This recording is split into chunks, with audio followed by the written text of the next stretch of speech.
안녕하세요. 시민의 전문가와 함께하는 부동산연구소 이지혜입니다. 지난달 경매시장 살펴보면 낙찰 건수는 증가했지만 경쟁률과 낙찰가는 하락해서 그동안의 경매시장 열기가 한풀 꺾인 것으로 나타났습니다. 보통 이 경매시장을 부동산 시장의 선행지표로 보는데요. 하락을 예고하는 경매 낙찰 건수가 늘어남과 동시에 상승폭 둔화의 시그널로 볼 수 있는 경매 진행 건수도 낙찰가율의 감소가 같이 나타난다는 건 부동산 시장의 혼조세를 대변하는 것으로 해석이 됩니다. 자, 부동산 시장 전망 저희 부동산 연구소와 함께 해보시죠.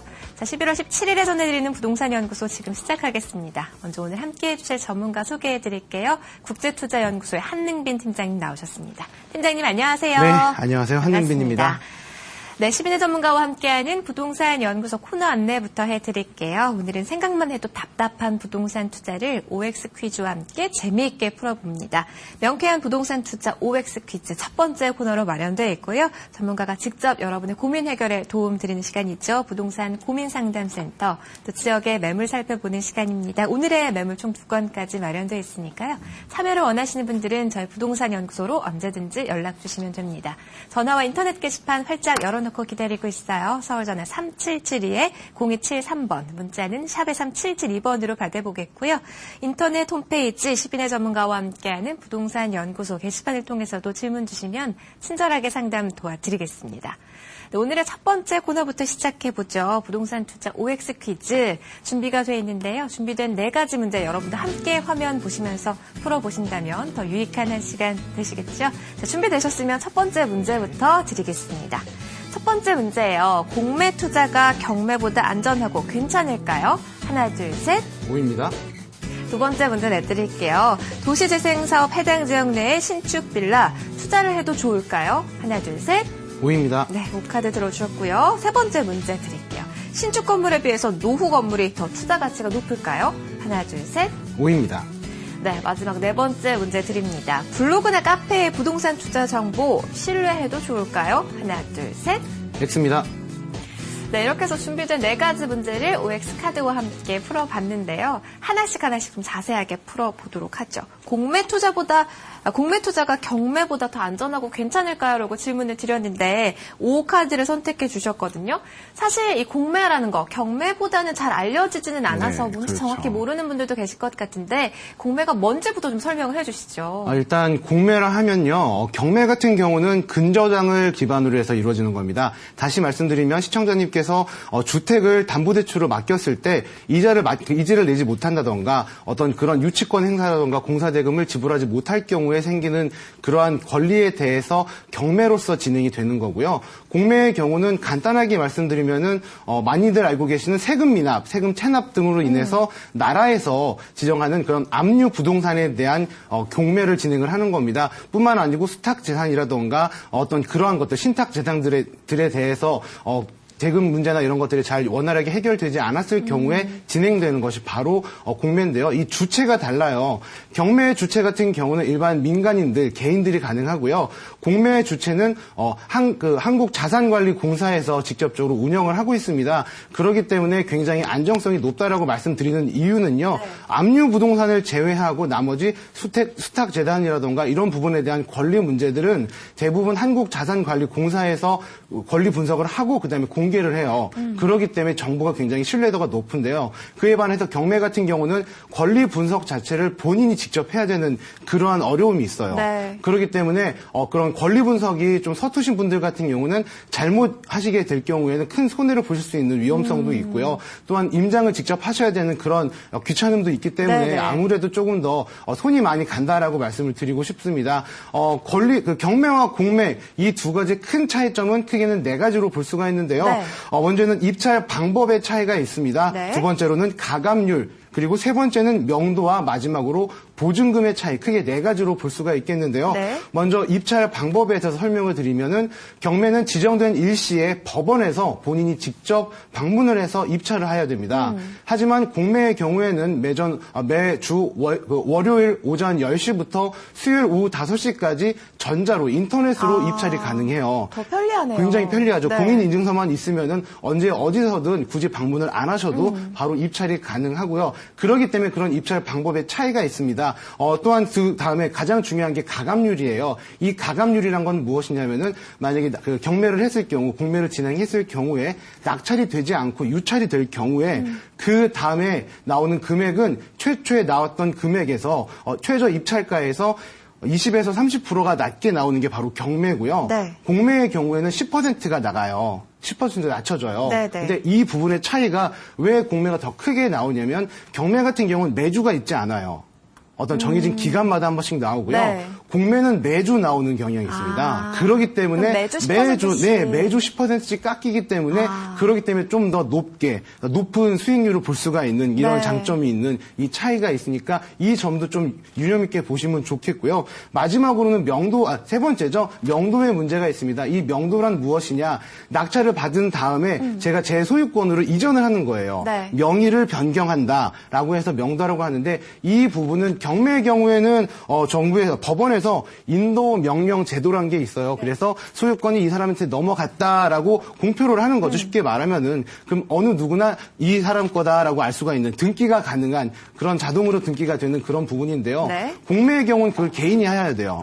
그렇기 때문에 명도 소송도 걸어야 되고요. 그렇기 때문에 시간이 좀 오래 걸리고 비용도 많이 들어가요. 예를 들면은 경매 기준 권리가 있거든요. 그 권리보다 순위가 낮은 부분들 같은 경우는 그 명도를 하려면 자연스럽게 경매 같은 경우는 그냥 그 해당 자기가 지분을 받을 수 있는 게 없는데 순위가 높으면은 자동으로 권리가 보호가 되는데요. 네. 공매 같은 경우는 이런 부분이 있어요. 보증금을 받지 못하는 사람들이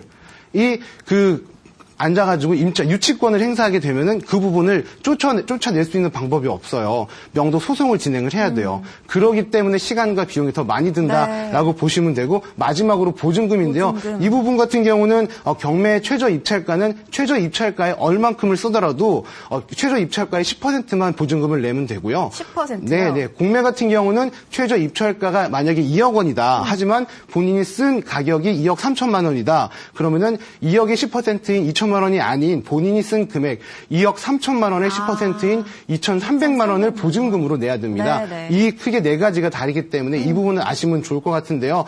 우선 장점과 단점을 말씀을 드리면은 공매의 장점 같은 경우는 아까 말씀드렸듯이 권리 분석을 하실 필요가 없어요. 오직 압류 부동산에 대해서만 하시면 된다. 그렇기 때문에 보시면 좋은데요. 네. 단점 같은 경우는 개인이 접하기가 어려워요.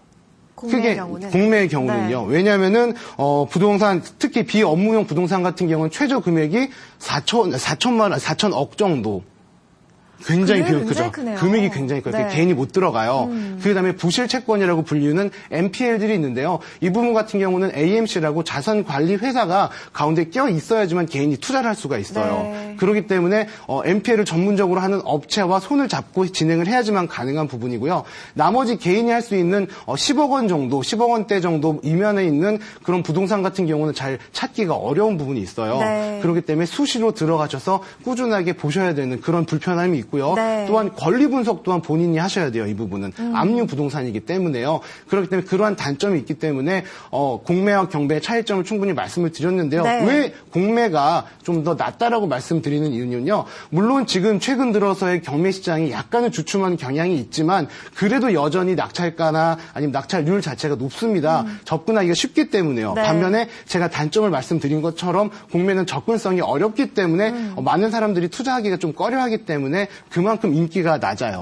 그만큼 낙찰을 했을 경우에 경쟁률이 낮을 수밖에 네. 없기 때문에 투자 가치가 더 높다. 대신 더 많이 발품을 된다라고 말씀을 드리고 싶습니다.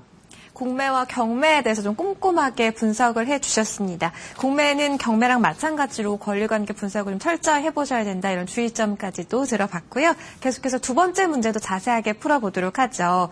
도시재생사업 해당 지역 내 신축 빌라 투자해도 좋을까요? 라고 질문을 드렸는데 X카드를 들어주셨거든요. 네. 지금 도시재생사업 구역 내에 빌라들이 우후죽순 생기고 있잖아요. 네네. 공급량이 많아서 그런 건가요, 전문가님? 일단은 도시재생사업이라는 것에 대해서 아셔야 되는 데요. 이 도시재생사업은 바로 말 그대로 도시를 재생한다. 구시가지를 좀 더 주거 환경을 좋게 만든다라고 보시면 됩니다.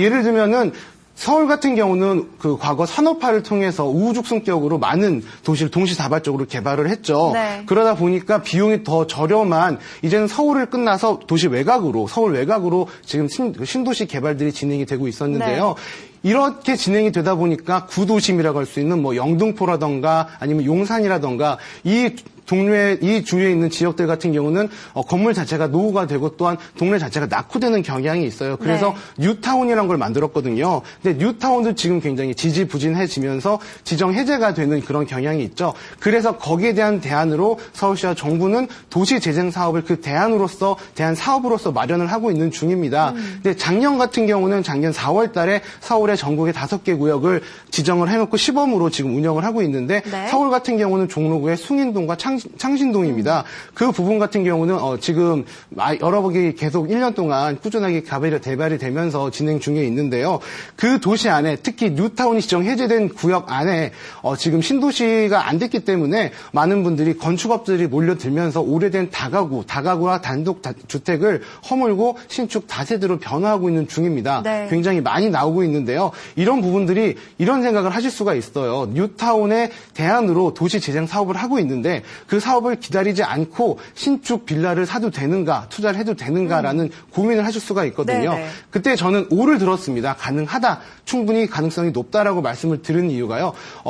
뉴타운 같은 경우는 전면 재건축, 재개발이에요. 전면 철거 사업이기 때문에 네. 전면 철거 사업이라는 건 쉽게 말해서 만약에 우리가 해수욕장에서 모래성을 쌓고 놀다고 생각을 했을 때 그 모래성이 마음에 안 든다. 그러면 그 쫙 밀고 평평하게 만들고 다시 만들잖아요. 네. 그게 바로 전면 철거 방식입니다.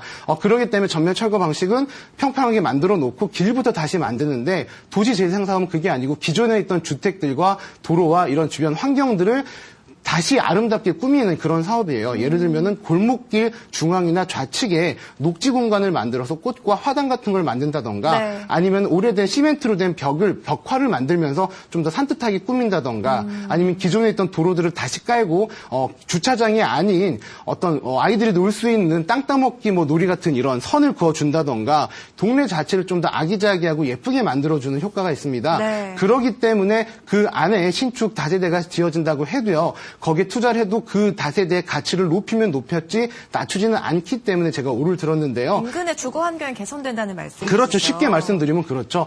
지금 세계 각지에서 여러 군데서 지금 진행 중에 있습니다. 특히 일본의 경우 같은 경우는 네마다주에서 지금 준비하고 있고 공사 진행이 완료가 되었는데요. 그 진행이 된 다음에 방문객 수가 40%가 증가를 했고 점포수는 17.4%가 증가를 했습니다. 다시 말씀드리면 상권이 살아났다라고 말씀드리고요. 상권이 살아나면서 그 동네 지역 경제가 활성화되면서 주택의 가치도 높아졌습니다. 네. 그렇기 때문에 도시재생 사업 안에 있는 신축 다세대 투자 저는 괜찮다고 봅니다. 지역 경제도 활성화될 수 있겠고 또 그 지역만이 가지는 어떤 가치를 좀 새롭게 정비할 수 있다. 그렇기 때문에 가치가 상승할 수 있겠다는 설명 들어봤고요. 신축 빌라 투자해도 괜찮다는 전망의 말씀까지 들어봤습니다. 세 번째 문제도 자세하게 풀어볼 텐데요. 신축 건물에 비해서 노후 건물의 투자 가치가 더 높을까요? 라고 질문 드렸는데 5카드 들어주셨거든요. 노후주택은 개발의 가능성이 있기 때문에 그런 건가요, 전문가님? 일단 개발의 가능성이라기보다요. 어떤 수익률의 개선의 방향성, 가능성이기 때문에 말씀을 드렸는데요. 특히 이제 빌딩, 이런 것들을 보시고 계신 분들이 점점 많아질 거예요. 왜냐면은 이런 말이 있어요. 조물주 위에 건물주다 이런 말이 있거든요. 네. 그만큼 사실은 건물주의 횡포가 심해졌기 때문에 맞아요. 그런 부분 때문에 많이 당하고 사신 분들도 계시죠. 그렇기 때문에 내 건물, 내 땅 위에 지어진 내 건물을 선호하시는 분들도 굉장히 많으실 텐데요. 사실은 건물 자체가 비용이 많이 들어가요. 그렇기 때문에 쉽게 접근하기가 어렵고요. 그렇기 때문에 찾게 되는 것이 노후된 낡은 수익률이 떨어져 있는 그러한 빌딩들을 찾을 수밖에 없는 그런 상황인데요. 아무래도 투자자들분들이 공통적으로 생각을 하시는 분들은 수익률을 높일 수 있는 방법이 무엇인가라고 고민을 하실 수밖에 없습니다. 근데 저는 지금 이 자리에서 말씀드리고 싶은 게 가능성이 높다라고 말씀을 드리는데요. 먼저 자기 자본을 들이지 않은 상태에서의 어떤 그런 수익률을 높이는 방법을 말씀드리자면요. 네. 결국은 임차인을 바꾸는 방법밖에 없어요. 왜냐하면은 예를 들면 사당동 같은 경우에는 최근에 사당동 인근에 있는 중심 업무지구에서 주중에 많은 유동인구들이 있고요. 주말 같은 경우는 관악산을 이용하시는 분들이 많기 때문에 주말 상권과 주중 상권이 동시에 이루어지고 있는 하루 평균 유동인구가 10만 명에 달하는 굉장히 좋은 상권입니다. 네. 하지만 전통시장들과 이런 것들이 많기 때문에 굉장히 오래된 그런 식당들이 구성이 되어 있기 때문에 임대료가 낮을 수밖에 없어요. 근데 한 건물주 같은 경우는 최근에 그 역세권에 있는 그런 건물이었는데요. 임차인 기간이 만료가 됨과 동시에 전문 커피점에다 의뢰를 해가지고 네. 임차를 마치겠다라고 찾아봤는데 어떤 한 업체에서 오케이 사인을 떨어주면서 보증금 2억에 월 2,300만 원의 월세를 두겠다라는 조율이 가능했어요. 그리고 또한 내부와 외부의 인테리어도 업체 측에서 하겠다라고 얘기했고요. 그렇기 때문에 주변에 있는 시세와 비교해서 매매가가 100억 원 이상의 가치가 됐다는 그런 얘기를 들었거든요. 네. 그런 사례를 본다면 임차인만 바꾼더라도 충분히 가치 상승이 가능한데요. 이 부분은 굉장히 어려운 부분이에요. 사실상 로또라고 말씀을 드리고 싶은데요. 왜냐하면은 이 지역 같은 경우는 역세권이란 특수한 지역도 있었고요. 주거지역과 상업지역이 혼재되어 있는 지역입니다. 그렇기 때문에 주말과 주중에 유동인구가 많았기 때문에 그런 업체 측에서 적극적으로 발벗고 나선 경우인데요. 이런 부분은 굉장히 어렵습니다. 그러면 과연 나의 노력으로 본인의 스스로의 노력으로 얻을 수 있는 방법은 무엇인가? 이 부분은 두 가지가 있습니다. 바로 신축과 리모델링입니다. 네. 신축을 먼저 말씀드리자면 가장 비용이 많이 들어가는 거예요. 여러분도 다 아시다시피 건물을 허물고 다시 새로 짓는 것인데요. 지금 현재 3.3제곱미터당 400만 원 정도로 측정이 되어 있는 걸로 알고 있습니다. 또한 총 건물 자체가 비용이 높을 수밖에 없기 때문에요. 네. 또한 이런 건물을 보유하시고 하시고 계신 분들의 대부분이 대출을 활용하고 계시다는 거예요. 근데 한 가지 아셔야 될 것이 건물을 건축하게 되면은 그 순간부터 임대료가 나오지가 않아요.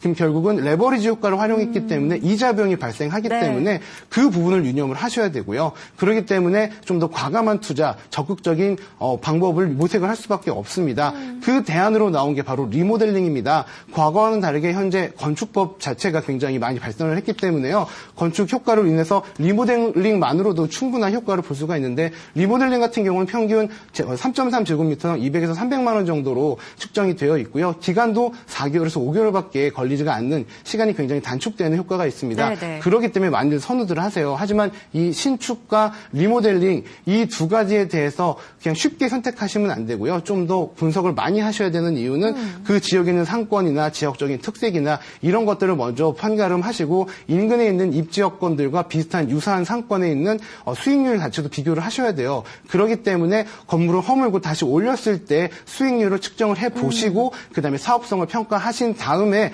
진행을 하셔야지만 안전한 투자가 가능할 것이라고 생각이 듭니다. 네. 그렇기 때문에 혼자서 하기는 힘듭니다. 꼭 전문가와 상의하시기 바랍니다. 낡은 빌딩의 경우에는 가격이 상대적으로 저렴하기 때문에 좀 수익률을 높이 가져갈 수 있겠다 이런 설명 들어봤습니다. 마지막으로 네 번째 문제도 자세히 풀어보도록 하죠. 블로그나 카페의 부동산 투자 정보 신뢰해도 좋을까요? 라고 질문 드렸는데 X카드를 들어주셨어요. 사실 요즘에 어떤 정보를 얻기 위해서 저부터도 네. 휴대폰이나 꼭 인터넷을 그렇죠. 활용하거든요. 그런 정보를 좀 신뢰하는 경우도 있는데 이게 가치가 없나요? 일단은 정보에 대한 가치가 없다고는 말씀드리는 건 아닙니다. 근데 지금 최근 들어서 부동산 열기가 많아지면서 나이가 있으신 어르신분들께서도 인터넷 활용을 굉장히 잘하세요. 그렇기 때문에 각종 포털 사이트라던가 아니면 어떤 정보 사이트들을 통해서 많은 정보를 얻으시는데요. 이러한 정보들 분이 대부분이 개인에 의해서 진행이 됩니다. 근데 이 부분들 개인의 경험이나 이런 것들을 바탕으로 정보가 전달되면서 마케팅이 되는 거를 바이럴 마케팅, 바이러스처럼 퍼진다고 해서 바이럴 마케팅이라고 하는데요. 이 부분이 굉장히 설득력이 높아요. 뭐 예를 들면은 제가 어디 신도시의 어떤 아파트 몇 평형대가 너무나 주거 환경도 좋고 분양가도 저렴하기 때문에 괜찮은 것 같은데 여러분들의 생각은 어떤가요? 라는 질문이 지식인이라던가 카페에 올라왔다고 가정을 했을 때요. 네. 한 10명 정도가 10개 아이디가 저도 그렇게 동감을 해요. 너무나 좋아요. 이런 식으로 달리게 되면은 그거를 찾아보신 분들은 그렇구나. 그렇죠. 이미지가 좋게 형성되죠. 동감을 할 수밖에 없습니다. 네. 그렇기 때문에 이 마케팅이 굉장히 설득력이 높은데 다시 얘기하면 위험성도 높습니다. 정확한 검증이 거쳐지지 않은 네네. 그러한 개인의 의견들로 구성이 되었기 때문에요. 더 심각한 경우는 이런 것들을 이용해서 하시는 마케팅 하시는 분들이 한 명이 여러 개의 아이디를 가지고 네, 중복해서 사용한다는 거예요. 여론을 좀 조작할 수 그렇죠. 있다는 예, 여론을 조작하는 그런 위험성이 있기 때문에요. 아무래도 많은 분들이 믿고 투자를 했다가 실패를 하는 경향도 굉장히 네. 많아질 수밖에 없어요. 특히 요즘 같은 경우는 미분양이 점점 늘어나고 있는 지방 같은 경우가 조직적으로 분양을 하고 있거든요. 네. 근데 그런 부분에 있어서 이 바이럴 마케팅을 사용하시는 분들이 많으세요. 과거에는 미분양 물량에 대해서 떨궈내려고 이런 마케팅을 사용했는데요. 최근 들어서는 그 분양하기 전부터 분위기를 조작하기 위해서 네. 만들어 놓기 위해서 이런 마케팅을 이용하시는 분들이 계십니다. 그렇기 때문에 특히 아파트 분양에 대한 정보 같은 경우는 좀 더 심도 있게 보시고 임장 활동을 하시고 네. 인근 중개사들도 찾아보시는 것이 굉장히 좋다고 생각이 드는데요. 이 부분도 조금 더 보셔야 되는 것은 제가 자꾸만 전문가 의견을 교류를 하라고 하시는 이유가요. 인근에 있는 중개사들과도 연계가 되어 있는 경향이 있어요. 그렇기 때문에 단순히 인근 중개사들과 연계를 방문을 하셔가지고 찾아본다고 하신다들 이게 만약에 연결이 돼 있다면은 또 잘못된 정보를 얻을 수가 있어요. 그렇죠. 그렇기 때문에 사실은 개인적으로 찾아볼 수 있는 많은 사이트들이 있어요. 국토교통부라든가 아니 통계청이라든가 이런 뭐 인구 구성이나 가구 수의 변화 아니면 지역에 있는 인구 유입과 유출 이런 것들을 찾아보실 수 있는 방법은 있는데 그 방법 찾기가 굉장히 어려워요. 그렇기 때문에 제가 전문가와 직접적인 상담을 하시라고 말씀을 드리고 싶은 겁니다. 네. 좀 더 객관적인 평가를 통해서 입지 분석을 하시고 투자를 하신다면은 좀 더 나은 투자 수익률을 볼 수 있기 때문에 제가 그렇게 말씀을 드리는 겁니다. 정말 좋은 정보도 물론 인터넷상에 있겠지만 이런 기만 광고에 속지 않기 위해서는 다양한 각도로 꼼꼼하게 분석을 해보시는 게 무엇보다도 중요하겠습니다. 자, 오늘 준비된 4가지 문제 모두 자세하게 풀어봤고요. 계속해서 한능빈 팀장님과 함께하는 부동산 고민상담센터 마련되어 있습니다. 서울전화 377-0273번으로 지금 연락 주시면 저희가 실시간으로 상담 도와드릴게요. 잠시만 기다려주시죠.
부동산 고민상담센터 화요일은 한능빈 전문가와 함께하겠습니다. 참여 원하시는 분들 참여 방법 안내해드리죠. 서울전화 377-0273번, 문자는 샵에 3772번으로 보내주시면 실시간 상담 도와드릴게요. 그리고 인터넷 홈페이지도 마련되어 있는데요. 이데일리 TV 10인의 전문가와 함께하는 부동산연구소 게시판을 통해서도 질문 남겨주시면 전문가 상담 도와드리겠습니다. 방송 중에 상담에 대한 답변과 전문가 의견은요. 여러분 투자하실 때 참고사항이니까요. 시청자 여러분의 신중한 판단을 당부드리겠습니다. 자, 첫 번째 고민 상담부터 시작해봅니다. 실시간 전화 연결되어 있는데요. 받아보죠. 여보세요? 여보세요? 시청자님 안녕하세요. 네네, 안녕하십니까. 반갑습니다. 네. 부동산연구소입니다. 어떤 내용 궁금하신가요? 강동구의 명일동. 네. 우성아파트에서 문자 보내셨거든요. 네. 그거 지금 팔아야 되는지 아니면 좀 더 놔둬야 되는지 네. 그런 거 좀 알라고요. 예. 우성아파트 보유하고 계신다고 했는데요. 지금 거주 중이신가요? 네네, 쓰고 있어요. 네네. 몇 평형이시죠? 31요. 네, 31평형 명일동에는 우성아파트 보유 중이라고 하셨는데요. 매도 시점 그리고 향후 전망에 대한 전문가 의견 한번 들어보겠습니다. 네, 고맙습니다. 네. 시청자님 안녕하세요. 네, 안녕하십니까. 네, 실례지만 언제 그 매수를 하셨죠? 아이고, 오래됐어요. 한 20년 되나? 네. 20년. 그러시면 지금 입장에서 보신다면 어떻게든 가격은 올랐네요. 물론 올랐죠. 네. 그렇죠. 왜냐하면은 제가 여쭤본 이유가 이 망일동에 있는 우성 아파트 같은 경우가 참 재밌는 동네인데요. 다른 아파트 같은 경우는 2008년에 고점을 찍고 2009년에 고점을 찍고 내려왔는 반면에 본 아파트 같은 경우는 2010년에 고점을 찍고 내려오게 됐어요. 아, 네. 네, 그 이유가 인근에 있는 고덕지구라던가 강일지구라던가 아니면 이런 뭐 미산강 지구라던가 그때 당시에 발표가 났거든요. 네네. 그러면서 이주 수요에 대한 그런 기대 심리 때문에 2010년까지 고점이 올라갔었거든요. 아, 예. 네, 근데 현재 가격이 많이 떨어진 상태예요. 그 고점에 비해서는요. 아, 그렇습니까? 네, 고점 때는 6억 천까지도 6억 초반대까지도 올라갔었는데요. 현재 같은 경우는 지금 5억 중반 정도로 형성이 되어 있어요. 아, 네네. 네, 그렇기 때문에 하지만 그거보다는 싸게 사셨잖아요. 저렴하게. 아, 물론이죠. 네. 그럼 일단은 마음 편히 웃으셔도 되고요. 네. 일단 주도를 보면서 말씀을 드릴게요. 네네. 일단은 명일 아파트 위치가 대비를 봐야 됩니까? 제 말씀만 들으셔도 돼요. 그럼. 아, 예. 네네. 고맙습니다. 명일동 우성 아파트를 기준으로 말씀을 드리면요. 오른쪽에는 고덕역도 있고 좌측에는 명일역도 있죠. 예, 있습니다. 네네. 역으로 걸어서 도보로 이용할 수 있는 그러한 5호선을 이용할 수가 있는 그런 위치고요. 네. 네, 일단 지도를 크게 해서 본다면은 상반기에는 그 본 매물지 위쪽 북쪽으로는 고덕 레미안 힐스테이트부터 네. 시작을 해서 고덕지구가 있고요. 네. 예, 오른쪽에는 하남 미사지구가 있고요. 네. 그렇기 때문에 앞으로 고덕 레미안 같은 경우는 2017년에 입주고요. 네. 네, 그리고 미산강 같은 경우는 내년부터 입주가 시작이 돼요. 네네. 다시 말씀드리면은 지금 여기 우성 아파트 같은 경우는 이제는 과거에 가격이 올랐던 이유가 네. 이런 과거 주택 재건축에 대해서 이주 수요들 때문에 기대 심리랑 어떤 실제로 입주가 되는 이런 부분 때문에 가격이 올라갔었는데요. 아, 네. 네, 이제는 그 물량들이 그 수요분들이 빠진다는 거예요. 아, 수요가 줄어들 수밖에 없어요. 아, 네. 물론 이런 부분도 있어요. 뭐 어떤 그 학술적인 부분에서는 신도시가 들어섬에 동시에 인근에 있는 노후된 아파트들은 그에 따른 진입 장벽이 높아졌기 때문에 낙수 효과로 인해서 가격이 올라갈 수 있다라고 말씀을 하시는 분들도 간혹 계실 수가 있는데요. 네. 지금 본 매물주와는 거리가 상당히 멀기 때문에요. 아하. 저는 앞으로 가격이 상승을 할 수는 있어요. 주택 네. 경기가 잘 좋아진다면요. 아, 네. 근데 과거처럼 더 많이 오르기는 힘들다라고 보거든요. 아, 예. 네, 그렇기 때문에 지금 만약에 매수를 하실 수 있으면은 나오시고 다른 지역으로 가시는 게 더 좋다라는 생각이 들어서 말씀을 드려요. 아, 예, 고맙습니다. 네, 혹시 네. 청약이 있으신가요? 네, 그런 건 다 가지고 있어요.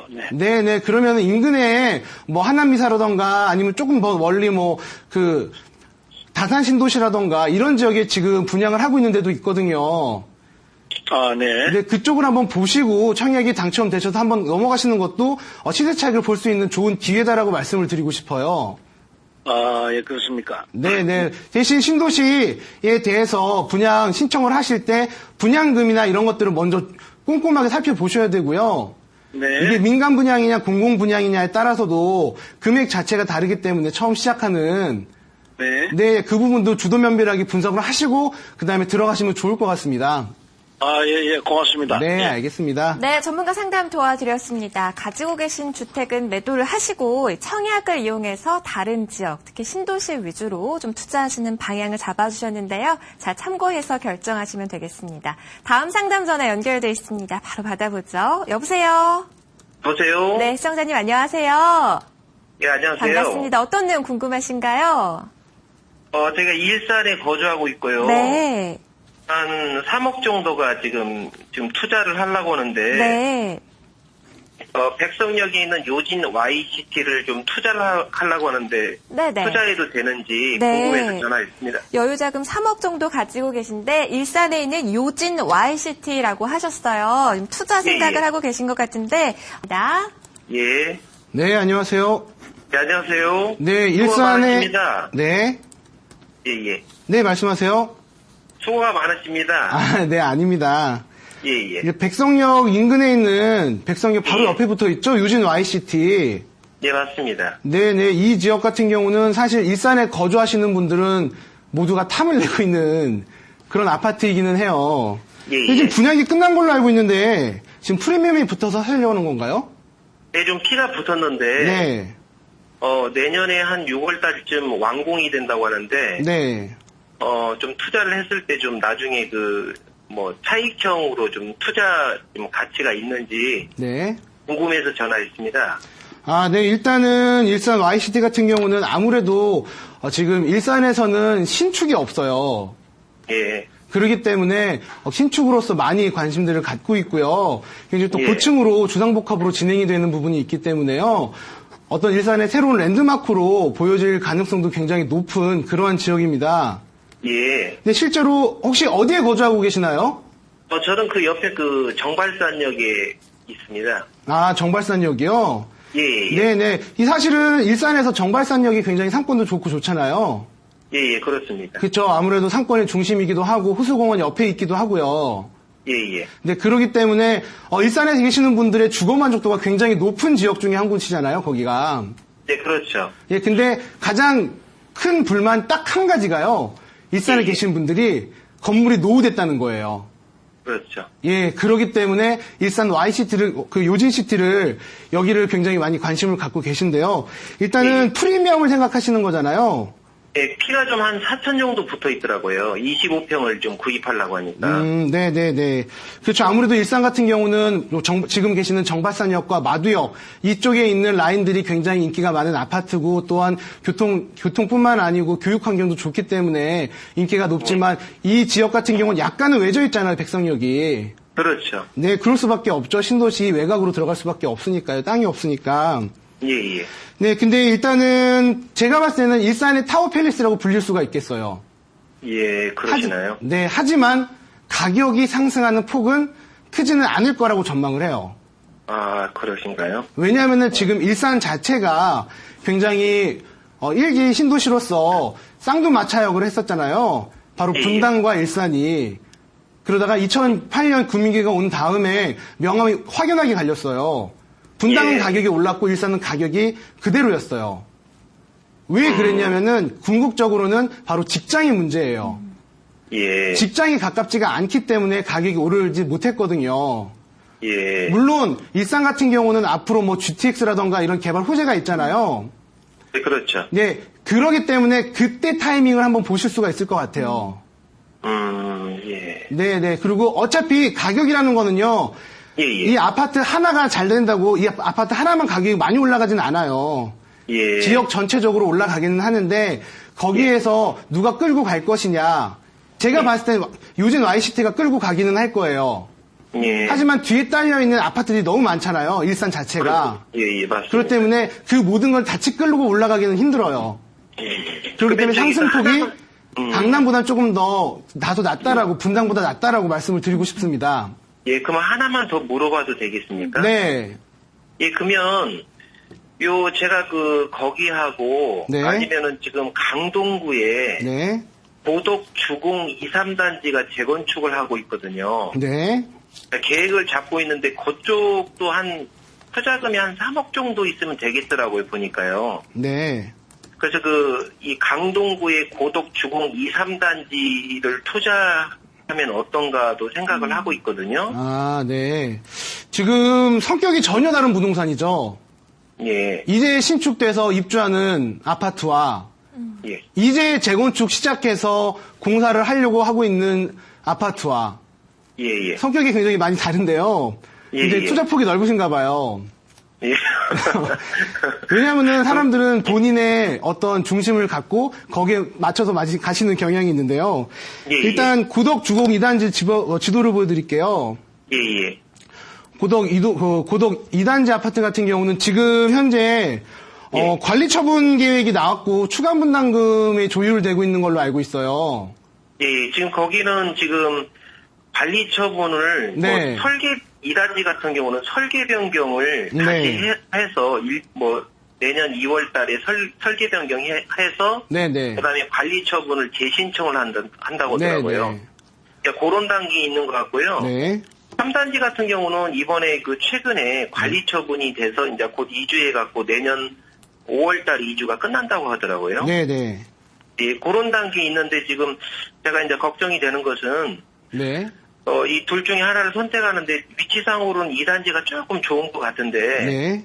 조금 3단지보단 조금 약간 아까도 얘기했지만 이제 관리 처분을 재신청하는 부분도 있고 그러다 보니까 네. 조금 약간 불확실성이 좀 있는 거죠, 2단지가. 네네. 그래서 좀 2단지를 해야 하는지 3단지를 해야 하는지 조금 약간 그것도 궁금해요. 어차피 둘 중에 하나를 선택하실 건가요? 그렇죠. 아, 확실하게요? 예, 요지는 조금 아까 말씀을 들어보니까 네네. 아마도 거기보단 여기가 나을 것 같다는 확신이 쓰네요. 일단은 재건축 같은 경우는요, 예, 예. 이 부분을 보셔야 되는 게요, 실거주냐 투자냐. 예, 이게 예. 투자 목적이시잖아요. 그렇죠. 그래서 3억을 가지고 지금 투자를 하셔가지고 분양을 받으시던가 아니면 조합원 입주권을 사셔가지고 그거를 입주된 다음에 피를 받고 파시려는 거죠. 그렇죠. 네네. 일단은 기간을 먼저 생각을 하셔야 돼요. 예. 2단지든 3단지든 어차피 지금 관리처분계획단지잖아요. 예, 맞습니다. 그렇기 때문에 일단 철거가 들어가고 착공이 들어가고 준공이 될 때까지 기간이 또 필요해요. 예. 지금 이 정도 기간이면 최소한 3에서 4년 정도는 걸릴 거예요. 예. 근데 그러기 때문에 투자 기간을 먼저 알고 계시라는 것과요. 예. 일단 이 지역 자체가 저층 아파트잖아요. 예. 그렇기 때문에 아무래도 다른 지역보다는 가격이 추가 분담금이나 이런 부분이 부담을 하셔야 되는 부분이 저렴한 걸로 알고 있어요. 예. 네, 그렇기 때문에 저는 이 동네 추천을 드리고 싶어요. 아, 2단지죠. 2단지나 3단지나요? 네네네. 예. 위치 자체가 나쁘지는 않습니다. 아, 그렇습니까? 네, 근데 예. 단점이라는 거 할 수 있는 게 지금 이 장점이나 단점이요.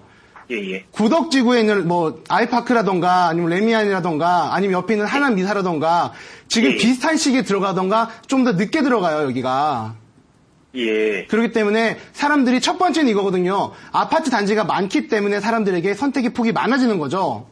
예. 그리고 또 신도시가 형성이 되어 있기 때문에 이렇게 많은 신도시가 들어가다 보면 아무래도 학군이나 이런 교육 환경 자체가 더 좋아질 수밖에 없고요. 예. 네, 그러기 때문에 저는 이 지역이 장점과 단점이 공통적으로 갖고 있다는 게 바로 한번 동일한 시기에 많은 입주 물량이 나온다는 거거든요. 예, 그렇겠죠. 네, 그러기 때문에 약간 우려가 되는 점도 있어요. 예. 네, 그리고 아버님 지금 시간이 많이 흘러가고 있어서요. 다음 또 대기자분들도 있기 때문에요. 예, 좀 더 예, 자세한 예. 상담은 따로 연락을 주시면 또 해드리도록 하겠습니다. 아, 예, 알겠습니다. 네. 감사합니다. 네, 투자 목적으로 두 지역 매물 보고 계신데요. 전문가 의견 들어봤고요. 추가적인 질문 있으시면 방송이 끝나고 언제든지 저희 부동산 연구소로 연락 주시면 되겠습니다. 자, 전화 상담 진행하는 동안 문자 메시지 굉장히 많이 도착해 있는데요. 샵에 3772번으로 보내주신 여러분의 문자 메시지 살펴보겠습니다. 2906님께서 보내주셨어요. 위례 신도시에 위치한 아파트에 사도 될까요? 투자 가치가 궁금합니다라고 하셨는데 사실 이 아파텔이라는 매물, 아파트와 오피스텔 합쳐진 그런 그렇죠. 매물을 볼 수 있었는데 우리가 지난 퀴즈 시간에도 그렇죠. 공부해본 바가 있죠. 투자 전망 어떻게 보시나요? 일단은 지난주에 말씀드렸던 것은 바로 그 원룸텔이었죠. 고시원을 구조 변경을 해서 원룸처럼 보이게 만들어 놓고 매도를 하는 이런 방식이었는데요. 아파텔은 오피스텔을 원룸 아파트처럼 꾸며 놓고 그다음에 아파텔이라는 이름으로 분명을 하는 겁니다. 다시 말씀드리면 이것은 오피스텔입니다. 주거형이 주택이 아니기 때문에요. 먼저 취득세 부분에서 큰 차이가 있는데요. 취득세 같은 경우는 85제곱미터 이하 같은 경우는 1.1%, 이상 같은 경우는 1.2%를 내면 되지만 반면에 오피스텔은 4.6%를 내야 돼요. 그리고 또 수익형으로 보시려고 한다면요. 임대 수익을 받기 위해서는 임대사업자를 내야 되는데요. 그럼 또 5년 동안 전매 제한이 걸려 있고요. 그런 부분들을 유념하시고 이 아파트를 구입을 하시는 거에 대해서는 좋다고 말씀을 드리고 싶은 게 아파트, 오피스텔 대부분이 입지 여건이 좋아요. 네. 또한 위례 신도시 내에서 오피스텔이라고 하면 아파트라면요. 아마도 역세권 인근일 텐데 그런 가치는 더 높아질 수가 있겠죠. 하지만 세금적인 부분과 나중에 매도를 했을 경우에 이런 부분까지도 유념을 하시고 투자를 임하신다면은 저는 반대를 하지는 않습니다. 위례 신도시내 아파트 투자를 생각하시는 분이었는데요. 입지 여건이 굉장히 좋기 때문에 세금 문제만 잘 꼼꼼히 따져보신다면 투자해도 괜찮다라는 전문가 의견 들어봤습니다.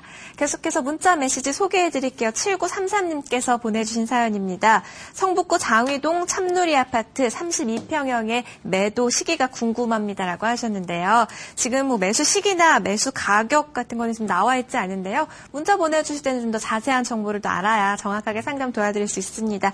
자, 참누리 아파트 매도 시기 전문가님 알려주시죠. 먼저 참누리 아파트를 보여드리겠는데요. 북서울 꿈의 숲 바로 옆에 붙어있는 아파트입니다. 2006년쯤으로 아마 입주가 된 걸로 기억을 하는데요. 봄의물지 하단으로는 장인 뉴타운이 있어요. 정말 말도 많고 탈도 많은 그런 장인 뉴타운이 있는데요. 참누리 아파트 바로 밑에 있는 구역이 바로 3구역입니다. 근데 지금 여기는 추진위원회가 설립 중으로 알고 있어요. 아직도요. 그렇기 때문에 좀 많이 지지부진한 경향이 있다라고 말씀을 드리고 싶고요. 이 장인 뉴타운 삼누리 아파트 언제 매도를 해야 되는지에 대해서 궁금하실 텐데요. 과거에는 지금 4억 중반까지 올라갔다가 현재 4억 인근 한 3억 9천 정도 이 정도로 시대가 형성되어 있습니다.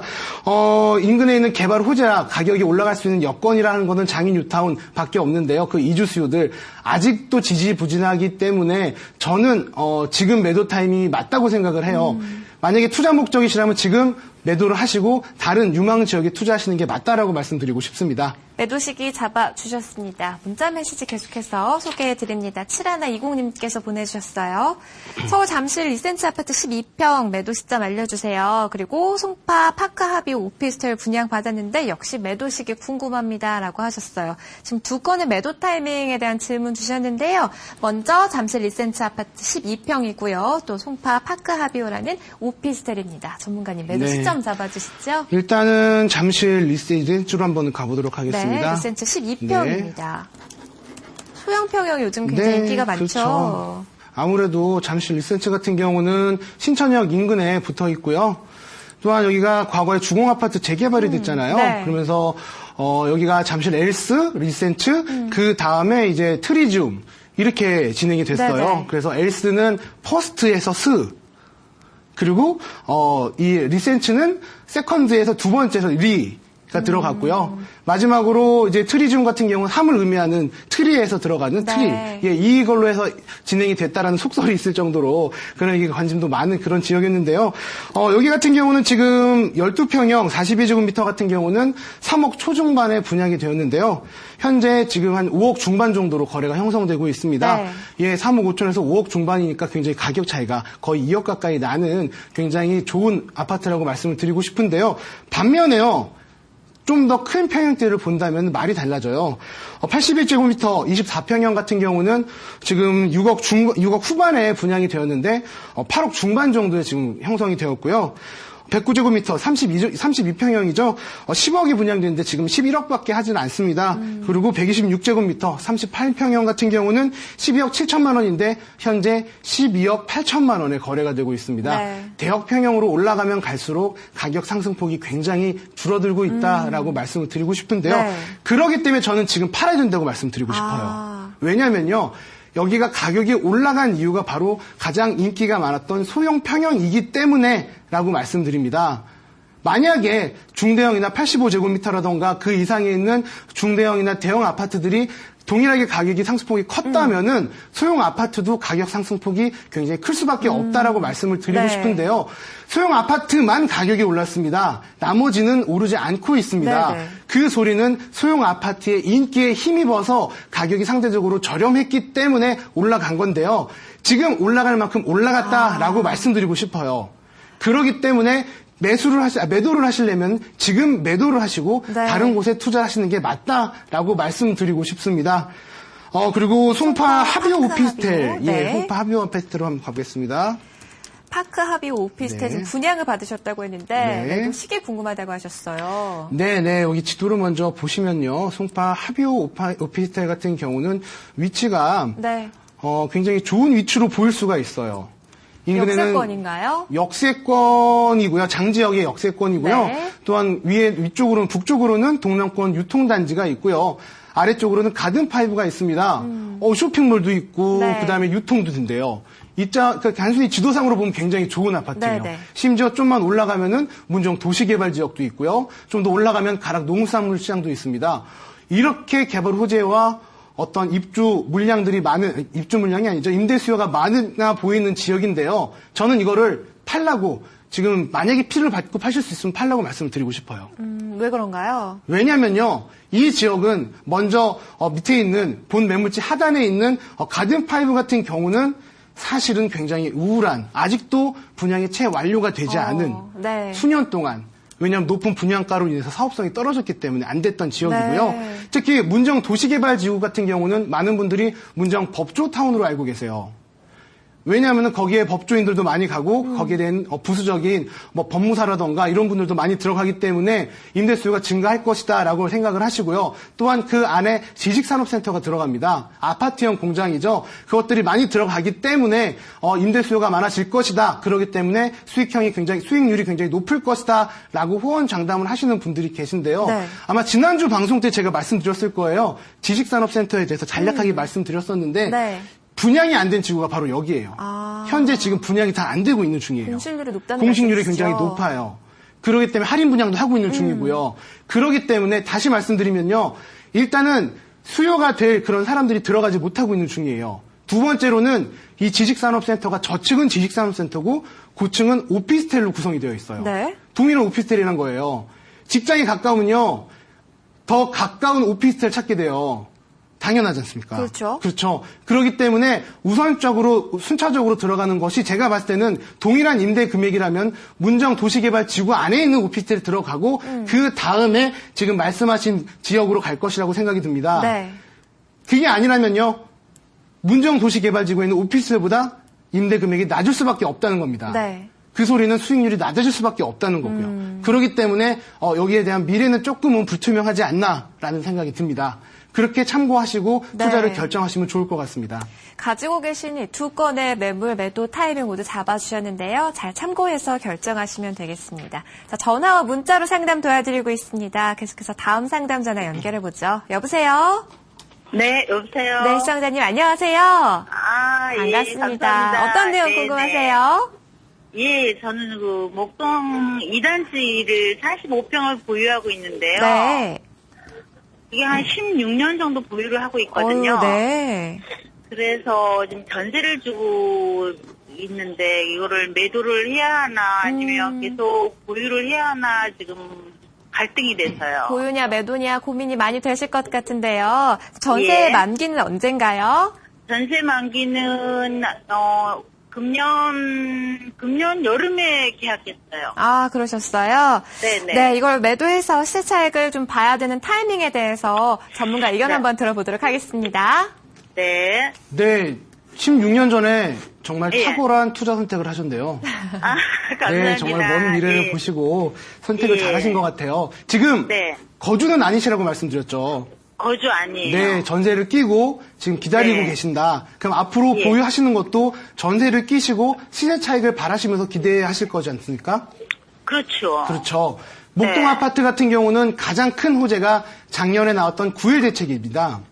네. 네, 재건축 연한을 40년에서 30년으로 당겨주면서 예. 목동이 수혜 지역이 됐습니다. 예. 그건 잘 아실 거예요. 네. 그 뉴스가 나오고 하룻밤 사이에 목동 인근의 평균 매매가가 5천만 원이 상승을 했으니까요. 네. 네, 네, 굉장히 큰 개발 호재였죠. 예. 그 다음 단계는 무엇이라고 생각하십니까? 그다음에 모르겠는데요. 재개발이죠. 네. 재개발에 대한 개발 호재를 줬으니 거기 있는 주민들이 재개발을 하게 되면은 네. 또 다른 시세 차익을 볼 수가 있는 네. 그런 기대가 있는데요. 네. 먼저 저는 매도하시라고 말씀드리고 싶어요. 아, 그렇습니까? 네. 예. 혹시 목동에 거주해 보신 적이 있으신가요? 예, 거주 많이 했었어요. 그렇죠. 왜 거기에 거주를 네. 하셨죠? 애들 교육 때문에요. 그렇죠. 목동 네. 하면 가장 유명한 것이 바로 교육 문제입니다. 네. 그리고 그 목동 아파트 같은 경우는 대부분의 단지들이 겉으로 보기엔 굉장히 저층이고 허름해 보이지 않습니까? 예. 하지만 실내로 가면 모두 다 리조브제 연령에서 살기가 굉장히 좋게 여건을 만들어 놨죠. 네. 또한 기반 시설도 굉장히 잘 구성이 되어 있기 때문에 주거 네. 만족도가 굉장히 높은 지역입니다. 네. 다시 얘기하면요. 재건축을 하게 될 경우에는 네. 그 사람들이 잠시 이주를 해야 돼요. 예. 그쵸?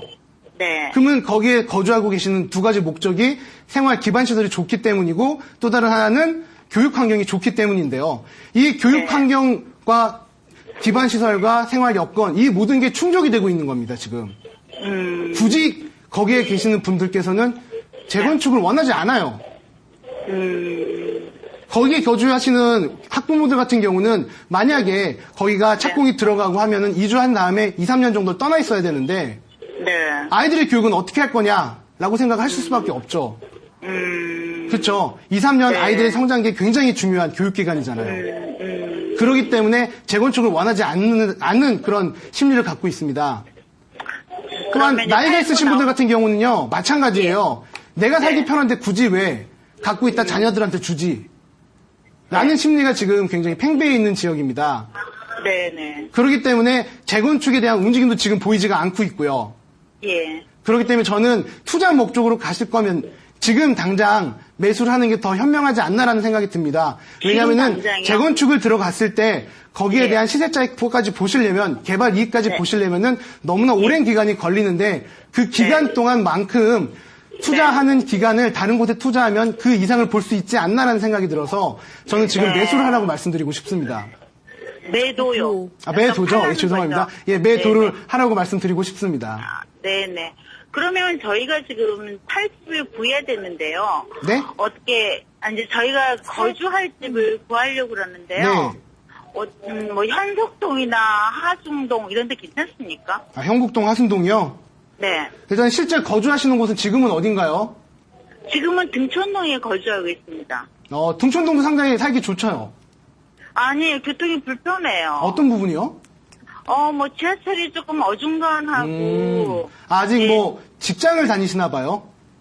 예, 애들도 뭐 아직 학교 아, 다녀야 자녀분들과 되고, 거주를 하시기 직장이 때문에요? 있고. 네. 네, 그럴 경우에는요, 아무래도 그런 실 거주의 목적을 보실 때는 교통환경과 직장과의 근접성과 이런 모든 부분을 따져야 되기 때문에요.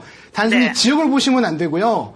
네. 거주하고 있는 지역이 아닌 직장 지역들이 있죠. 자녀분들의 네. 학교나 아니면 뭐 부모님의 직장이라던가 이 위치를 고려하시고 지역을 설정을 하셔야 돼요.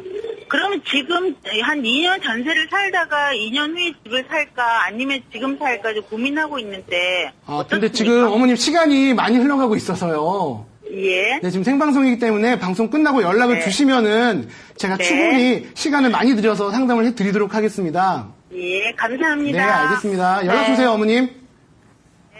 네, 시청자님, 저희가 궁금한 내용 많으실 것 같은데요. 방송 시간 관계상 방송이 끝난 이후에 더 추가적인 상담 도와드리겠습니다. 문자 메시지 살펴볼게요. 8415님께서 보내주셨네요. 동대문구 답심리 레미안 25평, 그리고 송파구 잠실동 3룸 빌라. 매도할지 보유할지 고민입니다라고 하셨는데요. 지금 보유하신 두 채 매물, 보유냐 매도냐 궁금하신 것 같은데 전문가님 의견 어떤가요? 답심리 레미안에 대해서 질문을 하셨는데요. 네. 평수 답심리 25평형입니다. 25평형이고요. 네. 네, 여기 이 지역에 같은 경우는 답심리 레미안 아파트가 두 군데가 있는데 아마 레미안 위부가 아닌 레미안 아파트가 아닐까라는 생각이 듭니다. 레미안 아파트라고 문자를 보내주셨으니까요. 네, 이 지역 같은 경우는 과거 장안동이 많이 유명했던 것이 사실은 성인 마사지 촌이었어요. 네. 예, 어른들이 주로 있는 집장촌도 있었고요. 하지만 그런 부분들이 많이 개선이 됐고 거기에 대한 이미지를 많이 탈피하기 위해서 답심리 동대문구청장이나 서울시청장이 굉장히 노력을 많이 하고 있습니다. 답심리 같은 경우는 특히 이 장안동 같은 경우는 좀 말씀을 드리면요. 근데 지금 그때 때를 벗기 위해서 장안동 3거리에서 장안평역까지 거리를 춤 특화 거리로 조성을 했고요. 네. 세계 춤 거리로 지금 행사를 하고 있는 중입니다. 전번달에 행사가 진행이 되었고요. 그렇기 때문에 이미지가 굉장히 많이 좋아지고 있기 때문에 아파트의 가치도 조금씩 올라가고 있습니다. 네네. 그래서 이 동네, 이 지역에 있는 아파트 자체가 최근 1년 사이에 2천에서 3천만 원 정도가 꾸준하게 올라왔고요. 네, 그런 좋은 동네인데 특히 이제 답심리 레미안 아파트 같은 경우는 먼저 저는 매도를 할까 말까 고민을 하신다면요. 저는 매도를 하라고 말씀을 드리고 싶습니다. 왜냐하면 인근에 있는 아파트 같은 경우는 본 매물지 같은 경우 레미안 아파트가 2011년에 준공이 된 걸로 알고 있는데요. 현재 그 59제곱미터 기준으로 했을 때는 한 3억 중반 정도로 거래가 형성되는 걸로 알고 있고요. 그 인근에 있는 청솔 우성 1차 아파트 같은 경우는 2000년 초반대, 2000년도일 거예요. 아마 이 지역 같은 경우는 동일한 평형대가 지금 현재 3억 4천에서 5천만 원 정도 네. 비슷한 수준으로 거래가 되고 있습니다. 그렇기 때문에 이 두 가지를 봤을 때 2000년대 아파트와 2011년도에 들어간 아파트 금액이 비슷하다, 유사하다라고 봤을 때는 아무래도 투자금에 대해서 또 수익적이나 이런 부분이 좀 부족하지 않나라는 생각이 듭니다. 네. 하지만 실제 거주하기 굉장히 좋을 거예요. 네네. 이 인근 아파트 중에서는 제일 새 아파트이기 때문에 그래서 실거주하실 거면은 실거주는 가장 중요한 건 마음 편한 겁니다. 그렇죠. 살기 좋고 인근에서 굉장히 좋은 동네다, 좋은 아파트다라고 얘기하는 이런 만족도가 굉장히 중요하기 때문에요. 네. 그렇게 보신다면 좀 더 장기로 가시면요. 인근엔 아파트보다 월등히 더 가격이 많이 오를 영향이 있습니다. 하지만 투자 목적으로 단기로 보신다면 아무래도 지금보다는 조금 더 다른 지역을 보시고 들어가시는 게 맞지 않나라는 생각이 듭니다.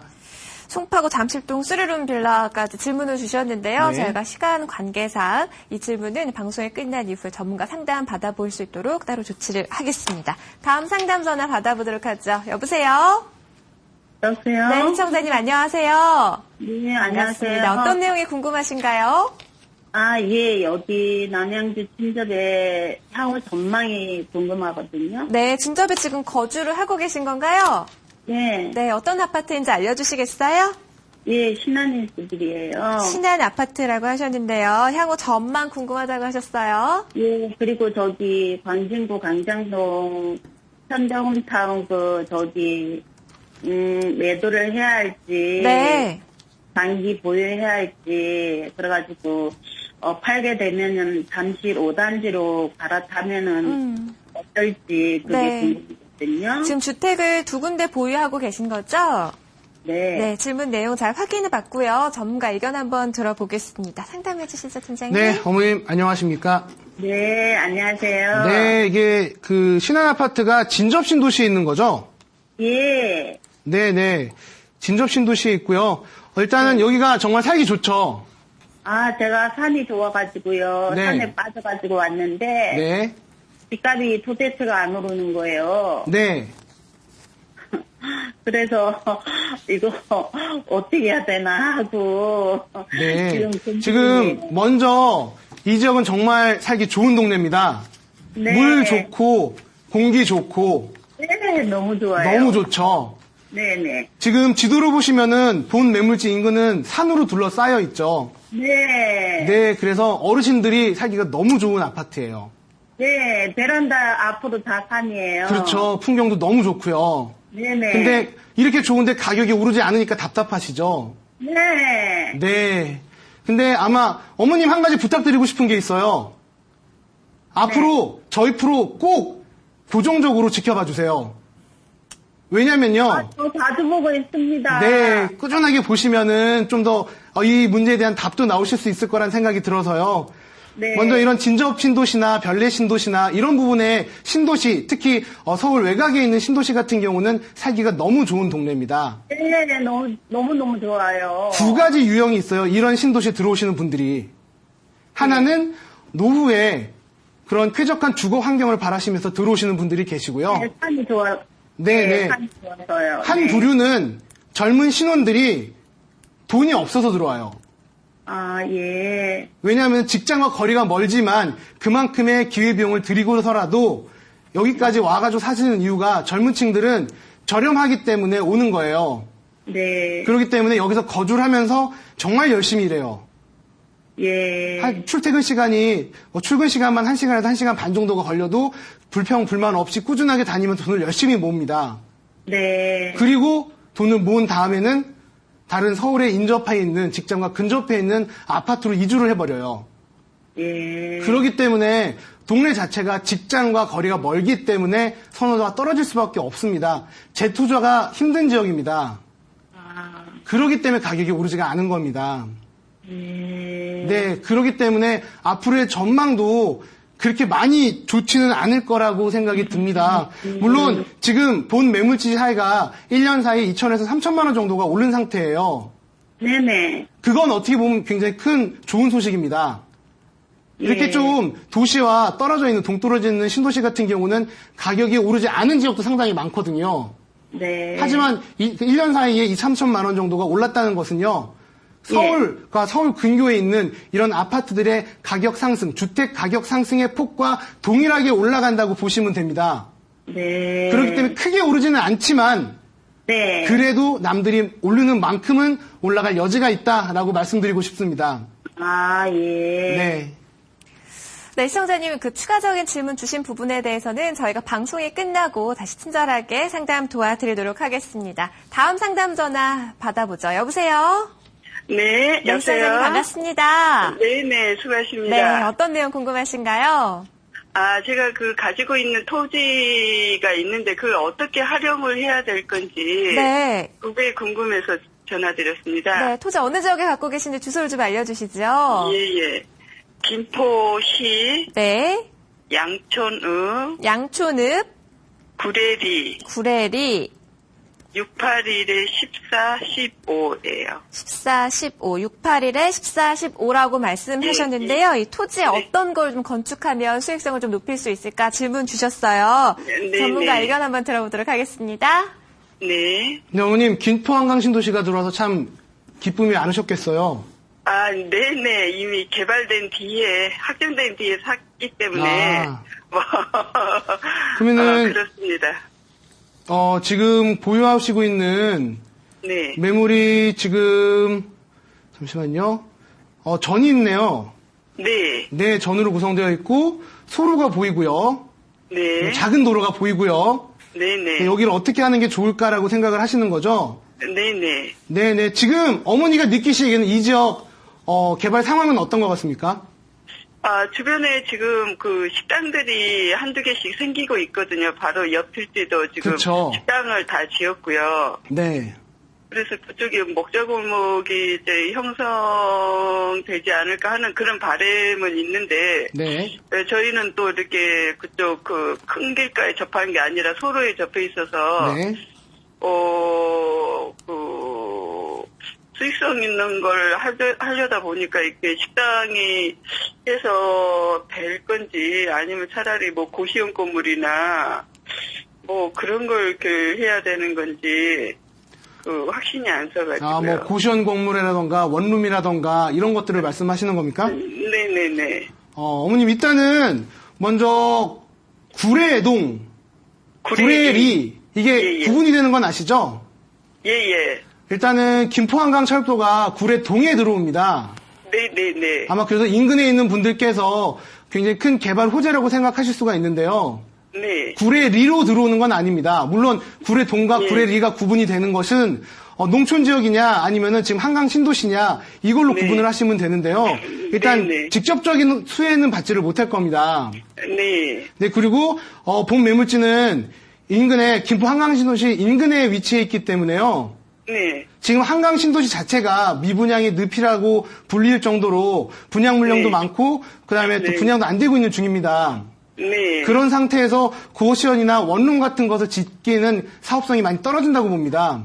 아, 그렇습니까? 네, 차라리 식당 하시는 게 더 나을 것 같습니다. 왜냐하면은 이런 신도시에 있는 분들이 주말에 어디를 가느냐 인근에 있는 외곽지로 가셔가지고 네, 식당, 가족 단위 식사도 많이 하시고, 그러기 때문에, 오히려, 저렴한 땅값에, 저렴한 건축비에 식당을 쳐서 수익 사업 하시는 분들도 상당히 많으시거든요. 예. 네, 그러기 때문에, 저는 일단은 고시원 같은 그런 좀 위험 부담이 높은, 네, 그런 것보다는 차라리 식당을 만들어서 식당가를 만드는데 협조를 하시는 게 더 좋지 않을까라는 생각이 듭니다.